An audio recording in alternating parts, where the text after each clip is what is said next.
Assalamualaikum dan salam sejahtera, bersua kembali dalam Semasa 3. Seorang lelaki diharapkan ke Mahkamah Session Batu Pahat Johor bagi pertuduhan membunuh bekas isterinya pada 6 November lalu di Yom Peng. Bagaimanapun, tiada pengakuan direkodkan selepas pertuduhan dibacakan di hadapan Hakim Nurul Izzati Muhammad. Mengikut pertuduhan, Muhammad Hanif Muhammad Ismail, 42 tahun, dituduh membunuh bekas isterinya pada tarikh tersebut di dalam gudang kosong Jalan Air Hitam, Yom Peng. Pertuduhan dibacakan mengikut Seksyen 302 Kanun Keseksaan iaitu hukuman gantung sampai mati. Hakim ditetapkan 23 Disember bagi sebutan semula kes.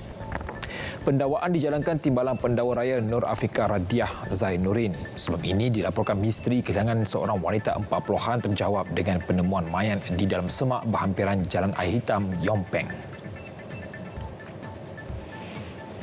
Tindakan seorang penjual sate melanggar kenderaan polis di Kuala Kangsar, Perak minggu lalu mengundang padah apabila dia dihadapkan ke mahkamah.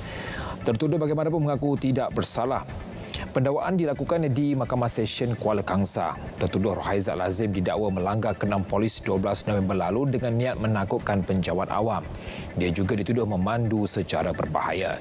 Tertuduh dibenar diikat jamin RM3,000 untuk tuduhan pertama dan RM5,000 bagi pendakwaan kedua dengan seorang penjamin bagi setiap pertuduhan. Kes disebut semula pada 12 Januari. Sebanyak 11 unit bubu naga dirampas pasukan Agensi Penguasaan Maritim Malaysia APMM di perairan Pulau Gedong. Pengarah Maritim Negeri Kapten Maritim Abdul Razak Muhammad berkata, rampasan dibuat menerusi Ops Benteng Laut dalam tempoh 3 hari yang bermula pada Ahad yang lalu. Menurutnya, APMM mengesan beberapa pelampung serta perancang bertanda yang mencurigakan di kawasan berkenaan. Hasil pemeriksaan, pihaknya menemui 11 unit bubu naga di lokasi perairan itu. Rampasan dibuat mengikut Seksyen 11-3-A Akta Perikanan kerana mengguna atau mengendalikan peralatan menangkap ikan tanpa lesen yang sah. Kesemua bubu naga yang dijumpai dibawa ke jeti pasukan polis marin di Batu Uban. Peniaga kecil dan usahawan mikro di Negeri Sembilan kini boleh memohon skim pensijilan halal dengan lebih mudah dan cepat. Permohonan boleh dibuat menerusi Jabatan Hak Ehwal Agama Islam Negeri Sembilan dengan bayaran RM200 bagi tempoh 2 tahun. Menteri Besar Negeri Sembilan Datuk Seri Aminuddin Harun berkata dengan pemilikan sijil halal tersebut ia membantu memajukan lagi perniagaan selepas produk keluaran diyakini pengguna terutamanya yang beragama Islam.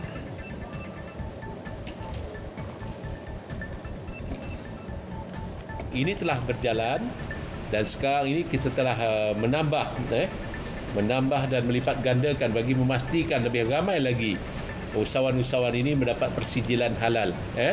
Jadi ini merupakan satu perkara yang harus usahawan-usahawan kecil di Negeri Sembilan, usahawan dari rumah pun tidak ada masalah.